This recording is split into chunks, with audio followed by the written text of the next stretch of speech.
बतौर सोवेनियर बम ले जाने वाला अमेरिकी खानदान। एयरपोर्ट पर मौजूद लोगों की दौड़ें लग गईं। बतौर सोवेनियर अपने साथ ले जाने वाली बहुत सी चीजों के बारे में आपने जरूर सुन रखा होगा, लेकिन क्या आपने कभी बम बतौर सोवेनियर के बारे में सुना है? अगर नहीं, तो अमेरिकी खानदान ने ऐसा ही किया, जिससे एयरपोर्ट पर लोगों में खौफ व हिरास फैल गया। एक अमेरिकी खानदान को इस्राएली शहर तेल अवीव के एयरपोर्ट पर उस वक्त गैर मुतवक्के सूरत हाल का सामना करना पड़ा, जब वो इसराइल से वापस अमेरिका जाते हुए अपने साथ बतौर सोवेनियर एक ऐसा बम ले जा रहे थे जो फट नहीं सका था।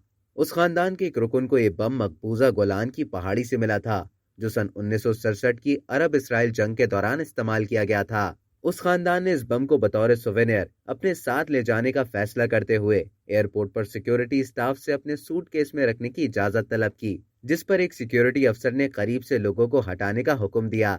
ताहम एक मुसाफिर ने गलती करते हुए शोर मचाना और दहशतगर्द की आवाजें लगाना शुरू कर दी, जिसके नतीजे में वहां खौफ व हिरास फैल गया और वहां मौजूद लोगों की दौड़ें लग गईं। बादशाह एयरपोर्ट हुकाम ने इस अमेरिकी खानदान को पूछगछ के लिए हिरासत में ले लिया, और जब उन्हें इत्मीनान हो गया कि ये दहशतगर्द नहीं, तब उन्हें तैयारे पर सवार होने की इजाजत दे दी गई।